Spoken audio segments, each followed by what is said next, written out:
നിർമ്മിക്കുന്ന രണ്ട് ചിത്രങ്ങളാണ്. വാർപ്പം ക്രിയേഷന്റെ പേരിൽ രണ്ടാമത്തെയും മൂന്നാമത്തെയും പ്രൊജക്റ്റായിട്ടാണ് ഇവിടെ നമ്മുടെ സമൂഹത്തിന്റെ മുന്നിലേക്ക് കൊണ്ടുവരുന്നത്. ഇന്നത്തെ നമ്മുടെ സോഷ്യൽ ചുറ്റുപാടുകൾ ഇന്നിവിടം വരെ എത്തി നിൽക്കുന്നുണ്ടെങ്കിലും നമ്മുടെ പഴയ തലമുറയിലെ വിവേകാനന്ദൻ, സ്വാമി വിവേകാനന്ദൻ, അതുപോലെ തന്നെ അങ്ങനെ മറ്റു പലരും ചെയ്തു വച്ചതിന്റെ പൂർത്തീകരണത്തിന് ഞങ്ങളാൽ കഴിയുന്ന കുറച്ച് കാര്യങ്ങൾ ദൃശ്യാവിഷ്കാരം നടത്തി കൊണ്ടുവരുന്ന ഒരു സിനിമയാണ്. ഇതെല്ലാം നമ്മള് ഷൂട്ടിങ്ങും അതുപോലെ തന്നെ പല ലൊക്കേഷനിലും ഒരു സാധാരണ ഗ്രാമീണ പശ്ചാത്തലത്തിൽ ഇത് കൊണ്ടുവന്ന് അതുപോലെ തന്നെ നമുക്ക് ബോധവൽക്കരിക്കാൻ ഞങ്ങളെ കൊണ്ട് സമരം ചെയ്യാനോ അല്ലെങ്കിൽ തെരുവിലിറങ്ങി സമരം ചെയ്യുക അല്ലെങ്കിൽ മറ്റുള്ള സമരങ്ങൾ എടുക്കാതെ ആൾക്കാരുടെ മുന്നിൽ ഇതൊരു ദൃശ്യമാധ്യമം അല്ലെങ്കിൽ ദൃശ്യവൽക്കരിച്ചിട്ട് ഞങ്ങളുടെ മുന്നിൽ അവതരിപ്പിക്കുകയാണ്. അങ്ങനെ ഒരു മാറ്റത്തിന് വേണ്ടിയിട്ടാണ് നമ്മുടെ ചികിത്സാറും ഞാനും എൻ്റെ ഫ്രൂട്ട്സും ഇതിനു വേണ്ടി ഇവിടെ സമൂഹത്തിന്റെ മുന്നിൽ ഈ ചിത്രം കൊണ്ടുവരുന്നത്.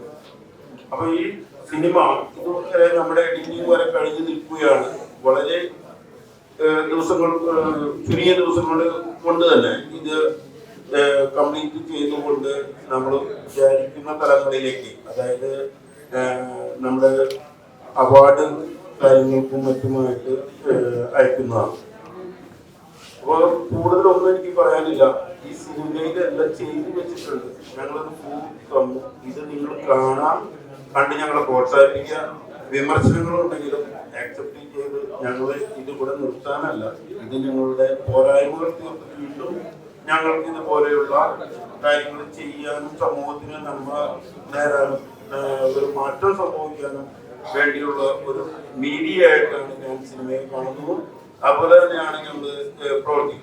അപ്പോൾ നമ്മുടെ ഈ 2-3 പ്രൊജക്ട് മാത്രമല്ല, വീണ്ടും ഞങ്ങൾ പല പ്രൊജക്ടുകളും ചെയ്യാൻ ഉദ്ദേശിക്കുന്നുണ്ട്, പ്ലാനുകളുണ്ട്. അപ്പോൾ മാമ്പിളി ആയാലും പിന്നെ ഞങ്ങളുടെ ഡോക്ടറും പിന്നെ ബാദിഷ, അങ്ങനെ എല്ലാവരും ഒരു ടീമായിട്ട് പ്രവർത്തിക്കാം എന്നൊരു മോഹൻലാൽ നസീമുമായി ഞാൻ ഈ സിനിമയിൽ ഒരു ചെറിയ 2 സിനിമയിൽ ചെറിയ വേഷങ്ങൾ ചെയ്തിട്ടുണ്ട്.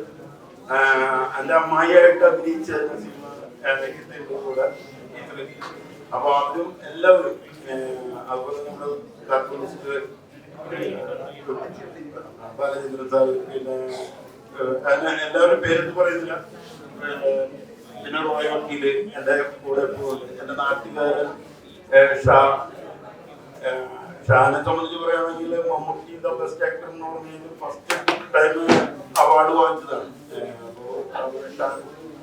അപ്പൊ അങ്ങനെ മാക്സിമം ആൾക്കാരെ കൂട്ടിച്ചേർത്ത് നമ്മുടെ കൂടെ പഠിച്ചവരും അല്ലെങ്കിൽ ഒത്തൊരുമിച്ച് പ്രവർത്തിച്ചവരെയും അതുപോലെ നാട്ടുകാരെയും എല്ലാവരെയും ഇതിനകത്ത് ഉൾക്കൊള്ളിക്കാനായിട്ട് ശ്രമിച്ചിട്ടുണ്ട്.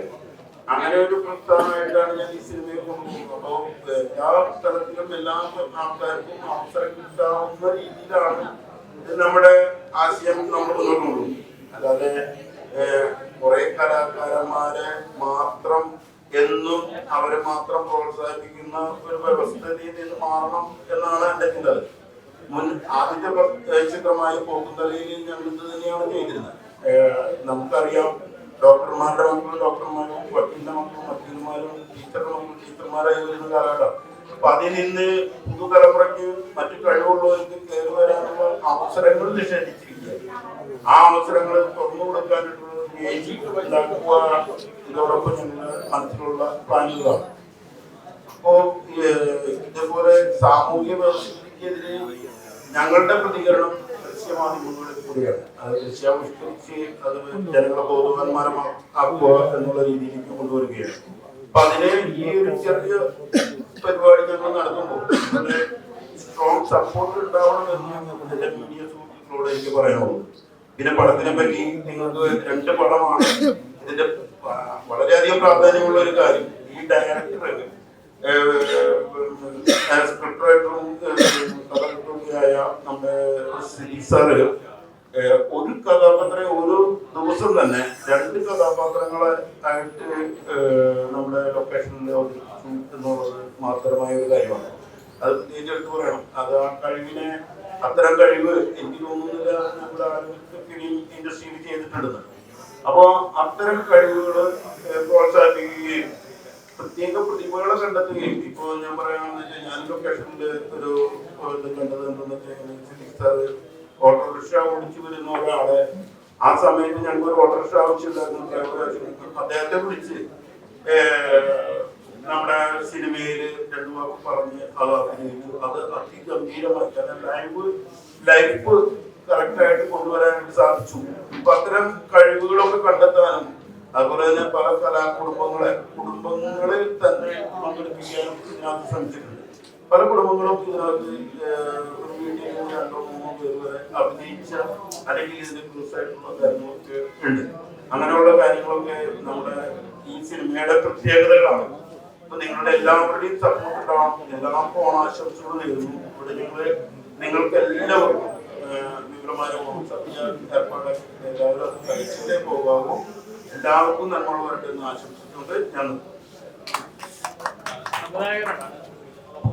ഒരു സിനിമ ചെയ്യാന്ന് പറഞ്ഞാൽ ഒരു വലിയ പ്രോസസ്സാണ്. അതിന്റെ ടെൻഷൻ ഉണ്ടാവും, ക്രൂവിനെ മാനേജ് ചെയ്യണം, കാസ്റ്റിനെ മാനേജ് ചെയ്യണം, കറക്റ്റ് ഷോട്ട് നോക്കണം. കാരണം പിറ്റേ ദിവസത്തെ ഇതെല്ലാം അറേഞ്ച് ചെയ്ത് ചെയ്യാന്നുള്ള സംവിധാനത്തിന് ഒരു പ്രഷറാണ്. അത് തുടങ്ങി തീരുന്നതാണ് വരെ. അപ്പൊ ഇവിടെ ഒരേ സമയം 2 സിനിമകളാണ് എങ്ങനെയുണ്ട് ആ പ്രോസസ് ഹാൻഡിൽ ചെയ്തത്? അത് ഈ സിനിമ അല്ലെങ്കിൽ കലാരംഗത്ത് ഞാൻ നിങ്ങളുടെ ഒരു ഗ്രൂപ്പിൽ നിന്നും സിനിമയിലേക്കും ഔദ്യോഗിക ജീവിതത്തിലേക്ക് വന്ന ഒരാളാണ് ഞാൻ. മലയാളത്തിലെ 2 പത്രങ്ങളുടെ ജീവനക്കാരനായിരുന്നു. അപ്പോൾ അങ്ങനെ കല എന്ന് പറയുന്ന സംഭവത്തിലേക്ക് കടന്നു വന്ന ഒരാള്. അപ്പോൾ ഞാൻ നേരത്തെ പറഞ്ഞ പോലെ കല എന്ന് പറഞ്ഞിട്ടതിലേക്ക് ഇപ്പം ഞാൻ തന്നെ വോളണ്ടറി റിട്ടയർമെന്റ്, സർക്കാർ ഉദ്യോഗസ്ഥരിൽ നിന്ന് വോളണ്ടറി റിട്ടയർമെന്റ് സിനിമയിലേക്ക് എടുത്ത് ചാടി എന്നൊക്കെ പറയില്ലേ, അതേപോലെ ചാടി വരാണ്. എന്നെ പോലെ ഞാൻ മനസ്സിലാക്കുന്നിടത്തോളം ഒരുപാട് സിനിമക്കാര്, സിനിമ ചെയ്യാൻ കഴിയുന്ന ഒരുപാട് ചെറുപ്പക്കാരും ഒരുപാട് കലാകാരന്മാർ പുറത്തു നടക്കുന്നുണ്ട്. പക്ഷെ അവരൊന്നും ഒരിക്കലും ഇൻഡസ്ട്രിയുടെ ഭാഗമായിട്ടൊന്നും വരുന്നില്ല. ഇൻഡസ്ട്രിക്ക് അവരുടേതായ ചില കൃത്യമായിട്ടുള്ള ചില ചേരുവകൾ ഉണ്ടാക്കുന്ന ചില ഒരു രീതിയാണ് ശരിക്കും മലയാളം ഫിലിം ഇൻഡസ്ട്രി നടത്തിക്കൊണ്ടിരിക്കുന്നത്. അപ്പൊ സ്വാഭാവികമായിട്ടും ഒരു പ്രൊഡ്യൂസർ ഒരു സിനിമ അദ്ദേഹം ചെയ്യുന്നു, ഒരു സിനിമ ഞാൻ ചെയ്യുന്നു എന്ന് പറയുമ്പോൾ ഇത്തരം എന്നെപ്പോലെ തന്നെ ഈ സിനിമ ചെയ്യാൻ നടക്കുന്ന ആളുകൾ അവര് അതിന് എത്ര റിസ്ക് എടുക്കാനും തയ്യാറാവും.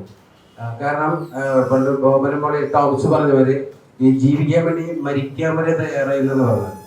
അപ്പൊ അത്തരം രീതിയിൽ നമ്മൾ എത്ര റിസ്ക് എടുക്കാനും തയ്യാറാവുന്ന ഒരുപാട് കലാകാരന്മാർ നമുക്കുണ്ട്. പക്ഷെ നിർഭാഗ്യവശാൽ അവരൊന്നും ഈ മുഖ്യധാര സിനിമയുടെ ഇതിലേക്ക് കടന്നു വരുന്നില്ല, അല്ലെങ്കിൽ അവരെ കടത്തി വിടുന്നില്ല. അത് എന്താണ് എന്നുള്ളത് നമുക്കത് മറ്റൊരു വിഷയമാണത്, അങ്ങനെ വരാത്തത് എന്തുകൊണ്ടാണ്.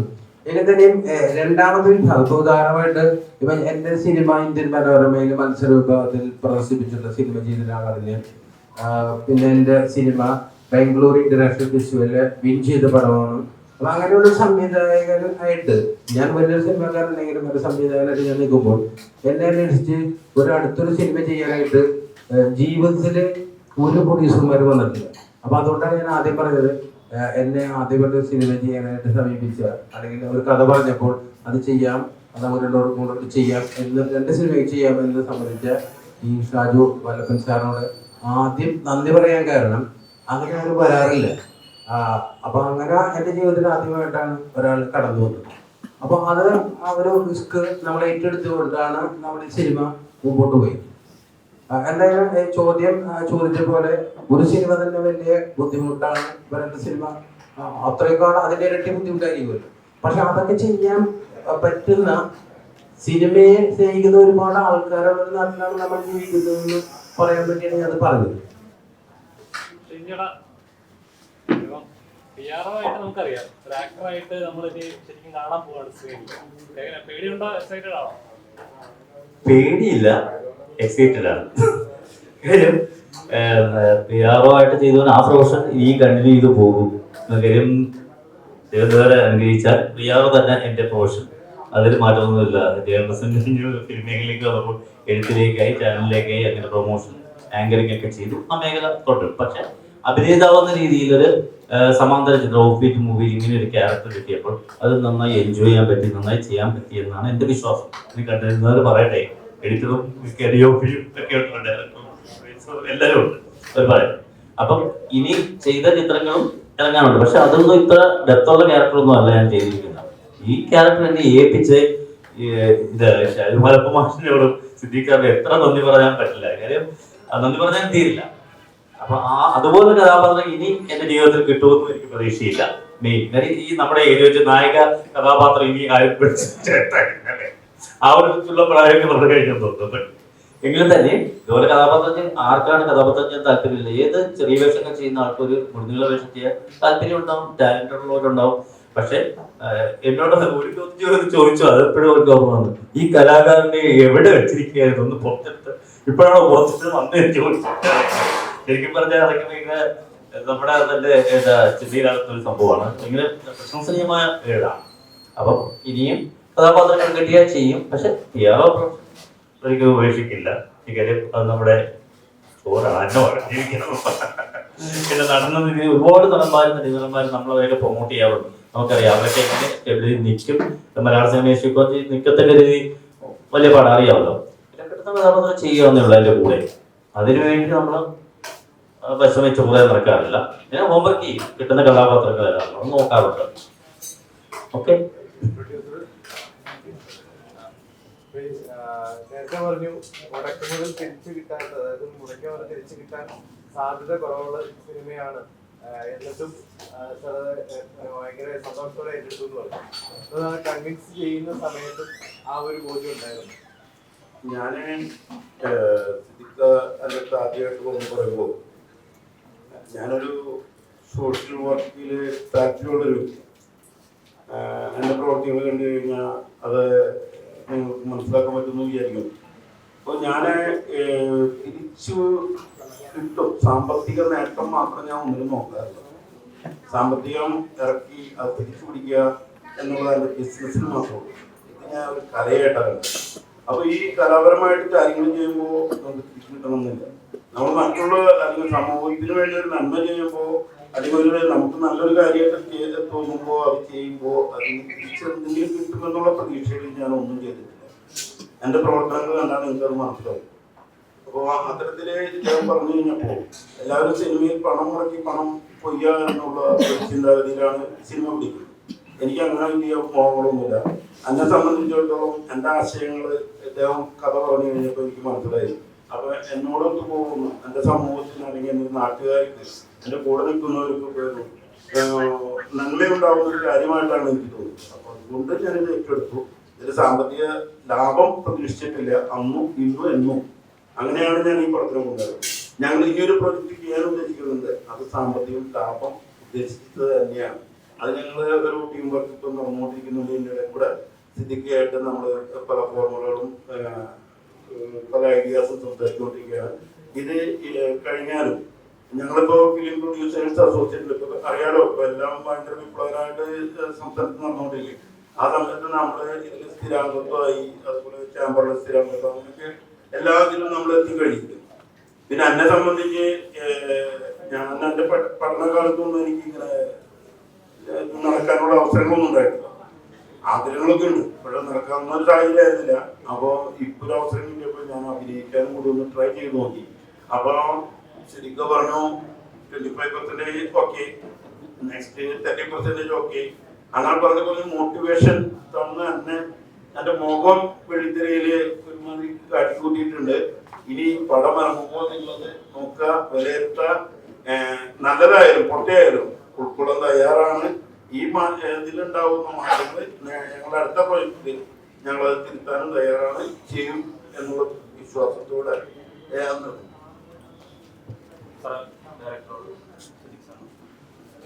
സിനിമയുടെ ഒരു പ്രമേയം വളരെ പ്രസക്തമാണ്. ഇതിൽ രണ്ട് സിനിമകളുടെ പ്രമേയങ്ങളൊന്ന് സർക്കാരിൽ പ്രവേശിക്കുന്ന വിഭാഗത്തിന് ജാതീയപരമായി ചെയ്തു, മറ്റൊന്ന് സ്വലീകരണ സിനിമയിൽ വരുന്നത് യാഥാസ്ഥികത്വവും പ്രതീക്ഷയും തമ്മിലുള്ള ഒരു സംഭവമാണ്. ഈ കാലഘട്ടത്തിൽ ഇത്തരം ആശയങ്ങൾ വരുമ്പോൾ അവിടെ കടന്നു വരുന്ന രണ്ട് കാസ്റ്റുകളാണ്, ഒന്ന് ദളിത് കാസ്റ്റും ഒന്ന് ഇസ്ലാം കാസ്റ്റും. എന്തുകൊണ്ടാണ് ഈ രണ്ട് കാസ്റ്റുകൾ പ്രത്യേകം സെലക്ട് ചെയ്തിരിക്കുന്ന ടീമിലേക്ക് വരാൻ അങ്ങനെ എന്തെങ്കിലും കാരണങ്ങളുണ്ട്? ഈ ഒരു കാലഘട്ടത്തിലെ സംഭവങ്ങൾ ദളിത് ഇസ്ലാം അത് ഇങ്ങനെയാണ് ഈ ടീമിലേക്ക് കാസ്റ്റ് വരാനായിട്ട് പ്രത്യേക കാരണം. ഞാൻ ഈ പ്രമേയം, അതായത് ഒരു മനുഷ്യനെന്ന നിലയിൽ നമ്മുടെ ഒരു കേരളത്തില് നമ്മുടെ സാമൂഹ്യ പാശ്ചാത്യത്തിലേക്ക് ഇറങ്ങി നടക്കുമ്പോൾ നമ്മൾ കാണുന്നത് നൂറ്റാണ്ടുകൾക്ക് മുമ്പ് നമ്മളുടെ നാട്ടിൽ ഈ സാമൂഹ്യ പരിഷ്കർത്താക്കളായി വന്നിരുന്ന ശ്രീനാരായണ ഗുരുവായാലും സഹോദര ഈശ്വരാണെങ്കിലും അയ്യങ്കാളിയാണെങ്കിലും അവര് ഒരു സാമൂഹ്യ പശ്ചാത്തലത്തിൽ അത് ഉഴുതുമറിച്ചൊരു മണ്ണുണ്ട്. നടക്കാതെ പോയൊരു വിപ്ലവമുണ്ട്, ഈ ജാതീയതയുടെയൊക്കെ പേരിലുള്ള വിപ്ലവം. ഒരു സാംസ്കാരികമായ വിപ്ലവം നടന്നില്ല. അതുകൊണ്ട് ഈ ജാതി ഇവിടെ പ്രവർത്തിക്കുന്നത് അത് ശക്തമായിട്ട് ഇപ്പോഴും പ്രവർത്തിച്ചുകൊണ്ടിരിക്കുന്നു. അത് ആളുകളുടെ മനസ്സിലാണ് ജാതി ഉള്ളത്. ആരും ഇവിടെ ജാതി ചോദിക്കാറില്ല. ആളുകളുടെ എല്ലാവരും മനസ്സിൽ ശക്തമായിട്ട് നിലനിൽക്കുന്ന ഒരു അന്യായമാണ് ഈ ജാതി വ്യവസ്ഥ എന്ന് ഞാൻ വിശ്വസിക്കുന്നത്. അതുകൊണ്ട് തന്നെ ഗാന്ധിജി പറഞ്ഞു, untouchability is a crime against God and man. അതായത് അസ്പൃശ്യത, അത് എത്രയോ വർഷങ്ങൾക്ക് മുമ്പ് പറഞ്ഞു. ഈ ശ്രീനാരായണഗുരുവായാലും നമ്മുടെ തൊട്ടടുത്ത താമസിക്കുന്ന ചെറായിലുണ്ടായിരുന്ന സഹോദരൻ ഈപ്പനാണെങ്കിലും അയ്യങ്കാളി, മറ്റേ ബാബാ സാഹിബ് അംബേദ്കർ. ഞാൻ ഈ സിനിമയ്ക്ക് പ്രമേയമാക്കിയ കഥാപാത്രത്തെ ഞാൻ രൂപപ്പെടുത്തിയത് അംബേദ്കർ എന്നുള്ള ആ ഒരു കൺസെപ്റ്റിൽ നിന്നാണ്. അപ്പൊ അദ്ദേഹമൊക്കെ ആ സൊസൈറ്റിയിൽ ഇത്രയും വലിയ വിദ്യാഭ്യാസം നേടിയിട്ടും അനുഭവിച്ച വല്ലാത്ത പ്രതിസന്ധിയുണ്ട്. ഇത് സത്യത്തിലെ രോഹിത് വെമുല, നിങ്ങൾക്കറിയാം, രോഹിത് വെമുല എന്ന് പറയുന്ന ഒരു ചെറുപ്പക്കാരന് ആത്മഹത്യ ഉണ്ടാവുന്നു. കാരണം അത് ഈ ജാതി വ്യവസ്ഥ അതിനെക്കുറിച്ച് തിരിച്ചറിയുന്ന മനുഷ്യന്മാർക്ക് മാത്രമേ പ്രശ്നം വരുള്ളൂ. അല്ലാതെ ഇപ്പൊ സാധാരണഗതിയിൽ ഒരു സാധാരണക്കാരനായിട്ടുള്ള തെളിവ് അല്ലെങ്കിൽ പിന്നോക്ക വിഭാഗം എന്ന് പറയപ്പെടുന്ന അങ്ങനെ ഒരു വിഭാഗമില്ല ലോകത്തെവിടെ. അപ്പൊ അങ്ങനെയുള്ള ആൾക്കാരുടെ ആ ചിന്ത പോകില്ല. പക്ഷെ വിദ്യാഭ്യാസവും അവരുടെ കുറച്ച് ചിന്താശേഷിയുള്ള ആൾക്കാരെ അനുഭവിക്കുന്ന വലിയ വിഷയമുള്ളത്. അപ്പൊ അത് ശരിക്കും ഇപ്പോഴും അഡ്രസ് ചെയ്യാതെ പോവുകയും അത് ഇപ്പോഴും അത് സമൂഹത്തിൽ നിലനിൽക്കുകയും ചെയ്യുന്നു എന്ന് പറയുമ്പോൾ നമ്മൾ ആ 100 വർഷം മുമ്പ് നാരായണ ഗുരുവും അല്ലെങ്കിൽ അയ്യങ്കാളിയും സഹോദര അയ്യപ്പനും അല്ലെങ്കിൽ പൊയ്കയും അപ്പച്ചനും അങ്ങനെ ഒരുപാട് സാംസ്കാരിക സാമൂഹ്യ പ്രവർത്തകർ ചെയ്തു വെച്ച പ്രവർത്തികളിൽ നിന്നും എത്രത്തോളം നമ്മൾ മുമ്പോട്ട് പോയിട്ടുണ്ട്. അതുകൊണ്ടാണ് ഞാനിപ്പോ ഇത് പറയാൻ കാരണം, ഗുരുവായൂരമ്പലത്തില് ഒരു പാചകക്കാരനെ ക്ഷണിക്കുമ്പോൾ എൻ്റെ ഒരു അഭിപ്രായത്തില് പാചക കലയിൽ ബിരുദം നേടിയ 10 വർഷം പ്രവൃത്തി പരിചയമുള്ള ഒരാളെ വിളിക്കുന്നതിന് പകരം ഒരു മലയാള ബ്രാഹ്മണൻ വേണമെന്ന് നിർബന്ധം പിടിക്കുന്നു. അപ്പൊ നമ്മൾ എവിടെയാണ് നിൽക്കുന്നു എന്നുള്ള പിക്ചർ അതിലുണ്ട്. അപ്പൊ അത്തരത്തിലുള്ള നമ്മുടെ സൊസൈറ്റിയിലെ ചിന്തകളാണ് ഈ നിഴൽ വ്യാപാരികൾ. ഇവരെ നമുക്ക് കാണാൻ കഴിയാത്തതുകൊണ്ടാണ് ഇവര് നിഴൽ വ്യാപാരികൾ എന്നുള്ള പേര് നമുക്ക് കൊടുക്കുന്നത്. ഈ വ്യവസ്ഥയെ നമുക്ക് നേരിട്ട് കാണാൻ കഴിയില്ല. അതുകൊണ്ടാണ് അത് അവർ നിഴൽ വ്യാപാരികൾ എന്നുള്ള രീതിയിൽ നമ്മൾ നാമകരണം ചെയ്തത്. ഇപ്പം രണ്ടാമത്തെ കാരണം എന്ന് പറയുകയാണെങ്കിൽ മുസ്ലിം സൊസൈറ്റിയിൽ നടക്കുന്ന വളരെ ശക്തമായ രീതിയിൽ ഈ അടുത്ത കാലത്തായി വന്നിരിക്കുന്ന ഒരു പ്രവണതയാണ് സോഷ്യൽ മീഡിയയുടെ വരവോടുകൂടി നിങ്ങൾക്ക് എല്ലാവർക്കും അറിയാൻ കഴിയും. അതായത് ഏതെങ്കിലും ഒരു മഹാന്റെ ഒക്കെ പേര് പറഞ്ഞിട്ട് അതിനെക്കുറിച്ച് വല്ലാത്ത, അതായത് നിങ്ങളുടെയൊക്കെ ശ്രദ്ധയിലൊക്കെ പെട്ടുണ്ടാവും, പ്ലെയിൻ പിടിച്ചു നിർത്തുന്ന ആൾക്കാർ, ട്രെയിൻ പിടിച്ചു നിർത്തുന്ന ആൾക്കാർ, അങ്ങനെയൊക്കെ സൊസൈറ്റിയിൽ ആ ഒരു ഇസ്ലാം എന്ന് പറഞ്ഞ ഐഡിയോളജിയെ വളരെ മോശമായി ചിത്രീകരിക്കുന്ന കുറെ പണ്ഡിത സമൂഹങ്ങൾ വരികയും അവരുടെ കൂടെ കുറെ ആളുകൾ കൂടുകയും അങ്ങനെ അവരെ ഒരു സൊസൈറ്റിയെ അവരെ പിന്നോട്ടടിക്കുകയും ചെയ്യുന്ന വലിയൊരു സംഘം പ്രവർത്തിക്കുന്നു. അപ്പൊ അതിനെതിരെ നമ്മൾ പ്രതികരിക്കേണ്ടതുണ്ട്. അതാരും പ്രതികരിക്കാത്തതെന്ന് വെച്ചിട്ടുണ്ടെങ്കിൽ അത് പലപ്പോഴും രാഷ്ട്രീയമായിരിക്കും. രാഷ്ട്രീയ പാർട്ടികൾ അതിനെതിരെ പ്രതികരിക്കാത്തത് അത് രാഷ്ട്രീയമായ അവരുടെ നിലനിൽപ്പിന് വേണ്ടിയാണ്. ഉദാഹരണമായിട്ട് ഒരു പണ്ഡിതൻ പ്രവാചകന്റെ എന്ന് പറയുന്ന ഒരു മുടി കൊണ്ടുവരുന്നു. എന്നിട്ട് ആ മുടി വെള്ളത്തിൽ ഇട്ടിട്ട് അത് കന്നാസിലാക്കി വിൽക്കുന്നു. അപ്പൊ ഞാനൊരു വേറെ പണ്ഡിതനോട് പറഞ്ഞു, അദ്ദേഹം ജനനന്മ ആഗ്രഹിക്കുന്ന ആളാണെങ്കിൽ നമ്മൾ മൊത്തം വെള്ളം എടുക്കുന്ന ആലുവപ്പുഴയിൽ നിന്നാണ് ഇപ്പൊ നമ്മുടെയൊക്കെ വെള്ളം വരുന്നത്. ആ ടാങ്കിൽ കൊണ്ട് മുക്കിയാൽ മതിയില്ലേ? മുഴുവൻ ആളുകൾക്കും അതിൻ്റെതായ ഒരു ഐശ്വര്യമൊക്കെ ഉണ്ടാവും. അത് ഞാൻ പറയുന്നതാണ്. അത്തരത്തിന് ആളുകളെ ചൂഷണം ചെയ്യുന്ന വലിയൊരു സംഘം, ഗൂഢസംഘം ഇവിടെ പ്രവർത്തിക്കുന്നു. അപ്പൊ അതിനെതിരെ പ്രതികരിക്കണം. അത് ശരിക്കും ഇസ്ലാം അല്ലാതെ, ഞാൻ ഇസ്ലാമിൽ ഞാനൊരു മതവിശ്വാസിയാണ്, ഒരു ഇസ്ലാം മതവിശ്വാസിയാണ്. പക്ഷെ ഞാൻ പഠിച്ച ഇസ്ലാമിലൊന്നും അതില്ല, അങ്ങനെ സംഭവമില്ല. അപ്പൊ ആ തെറ്റായ രീതിയിൽ നമ്മുടെ സമൂഹത്തിൽ നടക്കുന്ന എന്തിനെതിരെയും പ്രതികരിക്കാൻ കഴിയാതിരിക്കുന്ന ഒരവസ്ഥ, അതാണ് കലാകാരൻ ഉണ്ടാവുന്നത്. അപ്പൊ അതുകൊണ്ട് തന്നെ ഞാൻ അവസാനിപ്പിക്കുന്നതിന് മുമ്പ് മമ്മൂട്ടിയുടെ ഡയലോഗ് ഞാൻ പറയാം. മായാവി രാജമാണിക്കുന്ന സിനിമയില് മമ്മൂട്ടി പറയുന്നുണ്ട്, മുട കണ്ടാൽ ഇടപെടും. അപ്പോൾ മുട കണ്ടാൽ ഇടപെടും.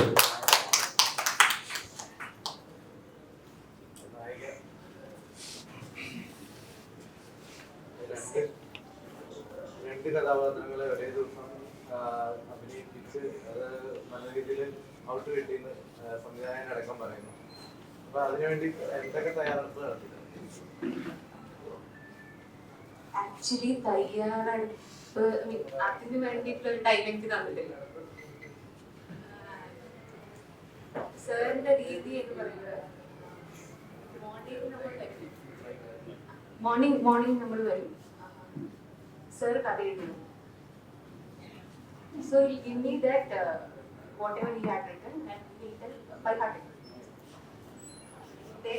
ഫസ്റ്റ് അക്ഷരം ഇത് പറയും. അങ്ങനെ എന്നെ കൊണ്ട് മഹാഭാരതത്തിലെ രാമായണത്തിലെ ഖുറാനിലെ ഹദീസും ഇങ്ങനെ സാധനം ബൈഹാർട്ട് ചെയ്തിട്ട് രാമായണം. അപ്പൊ ഞാൻ ഇതിന് പ്രിപ്പറേഷൻ എന്ന് പറയുന്നത് കാര്യമായിട്ടൊന്നും ഉണ്ടായിട്ടില്ല. ബട്ട് ഞാൻ ആദ്യം പറഞ്ഞ പോലെ ഇത് ഞാൻ ഒട്ടും ഇനീഷ്യലി ഞാൻ വിചാരിച്ചു ഞാനിത് ഭയങ്കരമായിട്ട് ഹാൻഡിൽ ചെയ്യുമ്പോൾ ഞാനിത് പോവാണ്. പക്ഷെ എനിക്ക് തോന്നുന്നു ക്ലൈമാക്സിന് ഒരു 3 ദിവസം മുന്നെയാണ് പടത്തിന്റെ കഥ എന്താണെന്ന് എനിക്ക് ശരിക്കും മനസ്സിലായി.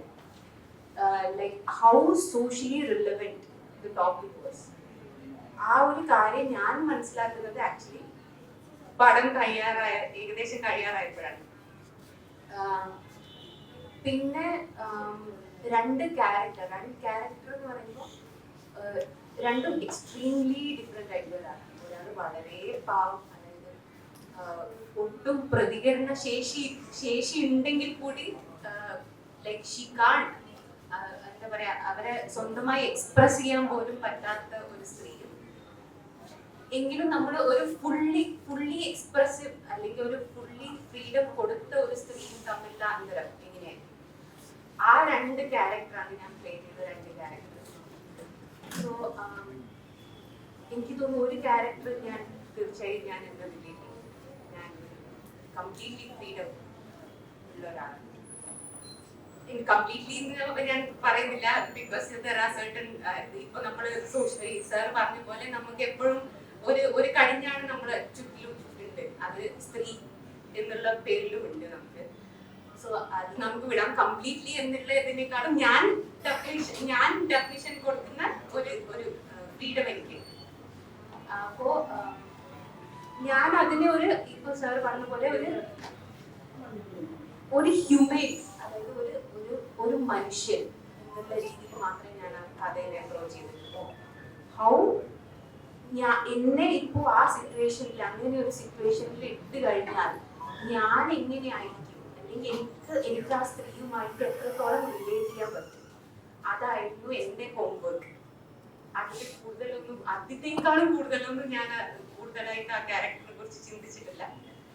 എനിവേ എനിക്ക് കുറച്ച് ഒരു 60% നീതി പുലർത്താൻ പറ്റിയിരുന്നതാണ് ഞാൻ കരുതുന്നത്. ഫസ്റ്റ് ഇപ്പൊ 2 സിനിമ ചെയ്തു, ഇതിന് ശേഷം ഡോക്ടർ എന്ന നിലയിൽ കൂടുതൽ മുന്നോട്ട് പോകാനാണ് ആഗ്രഹം.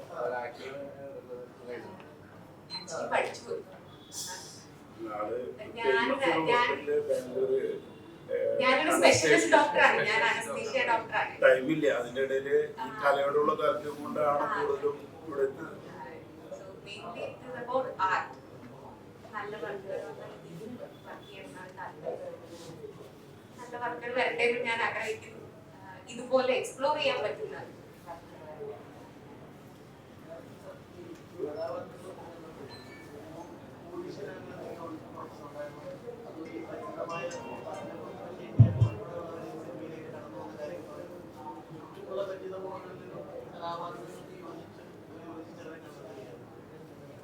അല്ല, ഞാൻ നേരത്തെ സൂചിപ്പിച്ചതാണ് സംഭവം. അതായത് കച്ചവട സിനിമ ഇല്ലാത്ത കലാമേന്മയുള്ള സിനിമ എടുക്കാൻ നടക്കുന്ന ഒട്ടനവധി ആൾക്കാരുടെ ചെറുപ്പക്കാരുണ്ട്. ഇപ്പൊ എറണാകുളത്ത് എനിക്ക് തോന്നുന്നു അഭിനയിക്കാൻ വേണ്ടി വന്ന് റൂം എടുത്ത് താമസിക്കുന്ന 45,000 ആൾക്കാരുണ്ടെന്നാണ് ഞാൻ മനസ്സിലാക്കുന്നത്. സാങ്കേതിക പ്രവർത്തകർ പറയും, അതൊരു യാഥാർത്ഥ്യമാണത്. അപ്പോൾ നമ്മൾക്ക് അതൊന്നുമല്ല വിഷയം. സിനിമയ്ക്ക് കഥ എഴുതാൻ നടക്കുന്നവര് മറ്റുള്ളവരൊക്കെ ഒരുപാടുണ്ട്. പക്ഷെ സിനിമയ്ക്ക് ഇല്ലാത്തൊരു സംഭവം, അതിന് പണമിറക്കാൻ കഴിയുന്ന ആളുകളില്ലാതിരിക്കുക തന്നെയാണ് വിഷയം. അപ്പോൾ കഥാപാത്രങ്ങൾ വെച്ചിട്ടുണ്ടെങ്കിൽ ഇപ്പോൾ നമ്മൾക്ക് ഒരു അനുയോജ്യമായി, ഇപ്പോൾ ഉദാഹരണമായിട്ട് നമ്മുടെ ഈ ജാനകിയമ്മ എന്ന് പറയുന്ന സിനിമ, ഇപ്പോൾ വാൽമാഷ് സംവിധാനം ചെയ്യുന്ന സിനിമയിലെ ജാനകിയമ്മ എന്ന കഥാപാത്രത്തെ കുറിച്ച് നമ്മൾ സംസാരിച്ചപ്പോൾ തൊട്ടുമുമ്പിൽ പെട്ടെന്ന് കടന്നു വരുന്നു നസീബത്ത. അപ്പൊ തന്നെ ഞാൻ അതിന്റെ വിളിച്ചു പറഞ്ഞു, നസീബത്ത വന്ന കഥാപാത്രം എന്ന് പറയുമ്പോൾ അവരുടെ ആകൃതി കൊണ്ട് 50% കിട്ടും. പിന്നെ ബാക്കി ചെയ്യുന്നത് ചെയ്യിച്ചെടുക്കുന്നതാണ്. അപ്പൊ അങ്ങനെ ചെയ്യിക്കാനൊക്കെ നമുക്ക് കോൺഫിഡൻസ് ഉള്ളതുകൊണ്ട് അങ്ങനെയുള്ള പ്രശ്നങ്ങൾ ഉണ്ടാകാറില്ല. പിന്നെ വലിയ നടന്മാരിലേക്കൊന്നും നമ്മൾ ഇതുവരെ പോകാൻ കഴിയത്തില്ല. അതാകുമ്പോൾ കുറച്ചുകൂടി എളുപ്പമായിരിക്കും. ഇത് നമുക്ക് കുറച്ച് ടേക്കുകളൊക്കെ കൂടും. ആ സമയത്ത് നമ്മൾ അവർ പറയുന്ന ഡയലോഗ് ഈ ക്യാമറയിൽ കുരുത്തോല എന്നുള്ള ചിറ്റണം എന്നൊക്കെ പറയും. അപ്പൊ അവർ പെട്ടെന്ന് ശരിയായി വരും. ഇതൊക്കെയാണ് സംഭവിക്കാറ്. എന്തായാലും നല്ല സിനിമകളൊന്നും മലയാളികൾ ഒരിക്കലും കൈവിട്ടിട്ടില്ല. ഇതൊരു നല്ല സിനിമ, നല്ല എഫേർട്ട് ഇട്ട സിനിമ ഞങ്ങൾ മനസ്സിലാക്കുന്നു. നല്ലൊരു വിജയം മാത്രം ഞങ്ങൾ ആശംസിക്കുന്നു. Thank you. പിന്നെ ഒരു കാര്യം കൂടി പറയാനുള്ളത്, നിങ്ങളുടെ കൂട്ടത്തിൽ നിന്ന് ഒരാള് സിനിമാ മേഖലയിൽ നിന്ന് ഒരു PRO ഇതവിടെ മലയാള സിനിമയിൽ അദ്ദേഹത്തിന്റെ നക്ഷത്രങ്ങൾ രേഖപ്പെടുത്താനായിട്ട് വരുന്നു. അപ്പൊ അദ്ദേഹത്തെ പൂർണ്ണമായിട്ടും പിന്തുണയ്ക്കുക.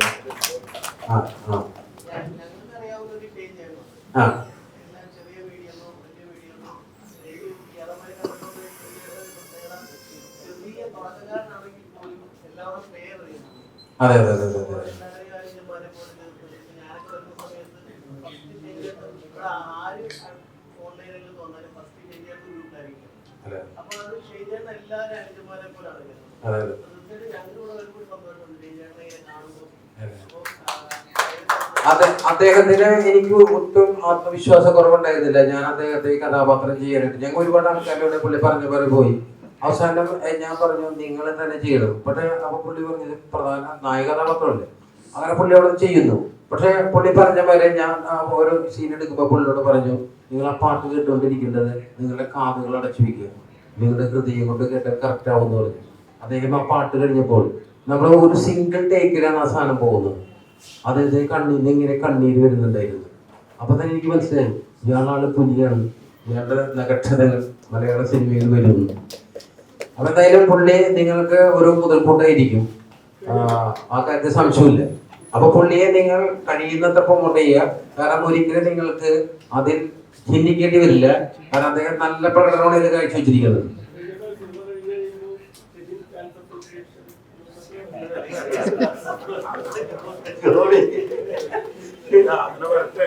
അതെ, അതൊന്നും വേണ്ട. നമ്മുടെ കരിയർ എങ്ങനെയാണെന്ന് മേളിലേക്ക് ദൈവം തന്നെ തീരുമാനിക്കും. സിനിമയിൽ ഇപ്പൊ അഭിനേതാവെന്ന രീതിയിലാണോ PRO എന്ന രീതിയിലാണോ, നമുക്ക് നമ്മുടേതായിട്ട് രീതിയിലുള്ള മാനദണ്ഡങ്ങൾ അനുസരിച്ച് പോവുക. കിട്ടുന്ന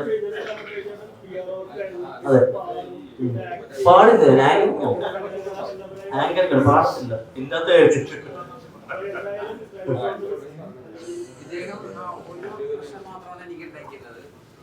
ഞാനിതില് ഇദ്ദേഹം ഒരു 10 മിനിറ്റകം മഴ നനഞ്ഞു പോകുന്നൊരു സാധനം എഴുതിയിട്ടുണ്ടായിരുന്നു. അപ്പൊ ഞാൻ മാഷോട് പറഞ്ഞില്ല, ഇദ്ദേഹം ഇങ്ങനെ 10 മിനിറ്റ് മഴ നനഞ്ഞു പോകണം. അപ്പൊ ഇദ്ദേഹം ആദ്യം തന്നെ എന്നോട് പറഞ്ഞ് സിനിമ എല്ലാം കഴിഞ്ഞിട്ട് മഴ നനയാൻ പറ്റുള്ളൂ, കാരണം മഴ കൊണ്ടാൽ അസുഖം വരുമെന്ന്. അപ്പൊ അത് അവസാന സമയത്താണ് ഈ മഴ നനയുന്നെടുത്തത്. അത് 4ന്റെ മോട്ടോർ വെച്ചിട്ട് 2 വെച്ചിട്ട് മുകളിലേക്ക് വിടയിരുന്നു മഴ. അത് മുഴുവനും കൊണ്ട് നിന്ന് പുള്ളി 1 മണിക്കൂറോളം. അതെ. ഇദ്ദേഹം പിന്നെ ഒരു കാര്യം ഞാൻ മനസ്സിലാക്കി, ഇദ്ദേഹത്തിന് അങ്ങനെ മഴ കൊണ്ടാലും പിറ്റേ ദിവസം പനി പിടിക്കില്ല എന്നുള്ളത് ബോധ്യമായ കാര്യമാണ്. ഇനി അത്തരം ശീലങ്ങൾ ആദ്യം എത്തുന്നതായിരിക്കും.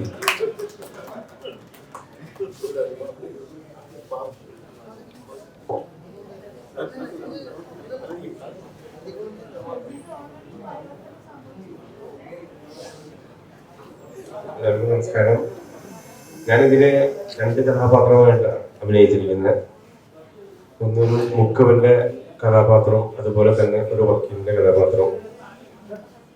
ഡയറക്ടർ സാറ് പറഞ്ഞതെന്ന് വെച്ചാൽ രണ്ടും വളരെ ഭംഗിയായി അഭിനയിച്ചിട്ടുണ്ടെന്നാണ്. കാരണം മുക്കുവന്റെ കഥാപാത്രമായാലും വക്കീലിന്റെ കഥാപാത്രമായാലും വളരെ നന്നായി എന്ന് പറയുന്നു. എനിക്ക് നിങ്ങളെടുത്ത് പറയാനുള്ളത്, ഞങ്ങളൊക്കെ പുതിയതായി അഭിനയിച്ചുകൊണ്ടിരിക്കുന്ന ആൾക്കാരാണ്. നിങ്ങളുടെ എല്ലാ സഹായങ്ങളും ഞങ്ങൾക്ക് വേണം. ഇത് നന്നായിട്ട് ചെയ്യണം എന്ന് മാത്രം പറഞ്ഞുകൊണ്ട് എല്ലാവർക്കും തിരുവോണം ആശംസിക്കുന്നത്. ഈ നമ്മുടെ ജോസേട്ടൻ തൊപ്പി വെച്ചിട്ട് ഒരു കടപ്പുറത്ത് ഒരു മുക്കുവനായിട്ട് വന്നു കഴിഞ്ഞപ്പോൾ എല്ലാവരും ഫോട്ടോ എടുത്തു, നമ്മുടെ ക്രൂവിനുള്ളത്. പല ആൾക്കാരും പറഞ്ഞത്, നമ്മുടെ അസോസിയേറ്റഡ് ആയിട്ടുണ്ട് ഇപ്പൊ സിനിമയെ പോണത്ത് പറഞ്ഞത്, അദ്ദേഹം കുറെ ഫോട്ടോ എടുത്ത് എന്നിട്ട് എന്നോട് പറഞ്ഞേ ഇത് കറക്റ്റ് ചെമ്പൻ കുഞ്ഞാണെന്ന്, ചെമ്മീനില്ല. അതൊരു വലിയൊരു അഭിനന്ദനമായിരുന്നു എനിക്കത്. അതായത് അദ്ദേഹത്തെ അപ്പൊ ഞാൻ ചില ആംഗിളിലൂടെ നോക്കിയപ്പോൾ പുള്ളി ചെമ്പൻ കുഞ്ഞാണ്. അപ്പൊ അത് വലിയൊരു അംഗീകാരമുള്ളത്.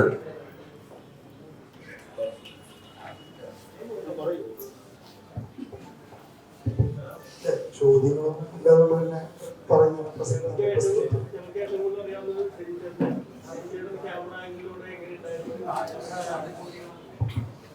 ഇല്ല, നേരത്തെ സിദ്ദീഖ് ഭായ് പറഞ്ഞ പോലെ ക്യാരക്ടറിന് ആപ്റ്റായിരുന്നു. അതായത് എന്താണോ എഴുതി വെച്ച, അല്ലെങ്കിൽ ഞാൻ ആ സ്ക്രിപ്റ്റ് വായിക്കുമ്പോൾ ഉണ്ടാവുമല്ലോ, നമുക്ക് ഒരാൾ കടന്നു വരും. ആ കടന്നു വരുന്ന മുഖം തന്നെയായിരുന്നു ഓരോ ക്യാരക്ടറും ആപ്റ്റായിരുന്നു. അതുകൊണ്ട് തന്നെ ഈ പറഞ്ഞ പോലെ ശതമാനത്തിന് കണക്കാണ് സിദ്ദീഖ് ഭായ് എല്ലാവരോടും പറയും. 15%, 25%, 30%, അങ്ങനെ കയറ്റിയിട്ടാണ് ഏകദേശം പറഞ്ഞ ഒരു 60% കയറ്റിയിട്ടുള്ളത്. എന്തായാലും അത് ശതമാനത്തിന്റെ കാര്യത്തിൽ പുതിയൊരു അറിവായിരുന്നു എനിക്ക്. എന്തായാലും നന്നായി. സിനിമ ചെയ്യുമ്പോൾ അതിന്റെ കൂടെ ലൈറ്റ് എടുക്കേണ്ട ഒരു ആവശ്യമുണ്ട്. അത് ചെയ്യാനും എന്ത് ചെയ്യാനും തയ്യാറാവുന്ന ഒരു ക്രൂ കിട്ടുക എന്നുള്ളത് വലിയ കാര്യമാണ്. അപ്പൊ ഈ സിനിമയെ സംബന്ധിച്ചുള്ള ഇങ്ങനെയൊക്കെ ചെയ്തു വന്നത് തീർച്ചയായും ഞാൻ ഇതിനു മുമ്പ് ചെയ്തത്, ഇതിനു മുമ്പല്ല, ഞാൻ ഇപ്പൊ ചെയ്തുകൊണ്ടിരിക്കുന്ന 2 പടങ്ങൾക്ക് മുമ്പ് ചെയ്തിട്ടുള്ളത് ഇപ്പം IFF നോട്ടർഡാമിലൊക്കെ ശ്രദ്ധിക്കപ്പെട്ട സിനിമയുടെ ഛായാഗ്രഹം, ഡോൺ പാലത്തറ എന്ന് പറയുന്ന ഫാമിലി എന്ന് പറയുന്ന സിനിമയുടെ ഛായാഗ്രഹം.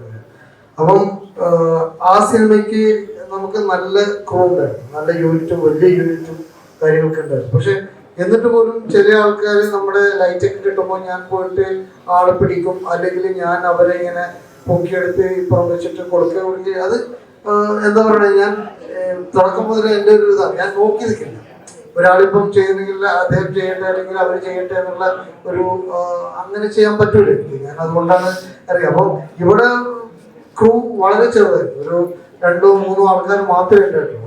അപ്പൊ ഇത്രയും ഒരു ഏരിയക്ക് ചെല്ലുമ്പോൾ അതിനകത്ത് ഒരു ടാസ്ക് എന്താന്ന് വെച്ചാല്, ഒരു വീട്ടിലാണ് ഈ 2 വീടായിട്ട് ചിത്രീകരിക്കുന്നത്. കാരണം സുഹറയുടെ വീടും മറ്റേ ശ്രീദേവിയുടെ, അത് രണ്ടും ഒരു വീട്ടിൽ തന്നെയാണ് ചിത്രീകരിക്കുന്നത്. അപ്പം അതിനകത്ത് എന്റെയൊക്കെ ഡിഫറെന്റ് ആണ്. കാരണം സുഹറയ്ക്കുള്ള മൂഡല്ല, ഒരു ലൈറ്റും പാറ്റേൺ അല്ല ശ്രീദേവിയുടെ. ഇത് എന്താ പറയുക, കുറച്ചുകൂടെ ഡാർക്ക് ആയിട്ടുള്ള ഒരു മൂഡാണ് സുഹറയുടെ. പക്ഷെ അവരുടെ അവരുടെ ഒരു കഥ പോലെ തന്നെയാണ് ആ ലൈറ്റിംഗ് മൂഡ്. നേരെ മറിച്ച് ഇപ്പുറത്തെ ശ്രീദേവിയിലല്ല, ഇച്ചിരി വെളിച്ചം വന്നിട്ടുള്ളത്. അപ്പം ഈ ഒരു വീട്ടിൽ തന്നെ ഈ 2 ചെയ്യുമ്പോണ്ടാകുന്ന ചെറിയൊരു ടാസ്ക് ഉണ്ട്. അത് ഒരു ഷോട്ട് കഴിഞ്ഞിട്ട് സാർ പറയും നമുക്ക് ഇനി അടുത്ത ശ്രീദേവിയുടെയാണ് ചെയ്യേണ്ടത്. ആകെ ഉള്ളത് 4-5 ലൈറ്റ് മാത്രമേ ഉള്ളൂ. ഇത് ശ്രീദേവിക്കും കൊടുക്കണം, സുഹൃത്തും വരണം. ഇതാണ് ഏറ്റവും വലിയ ടാസ്ക്. അതൊരു വലിയൊരു അനുഭവം തന്നെയാണ്.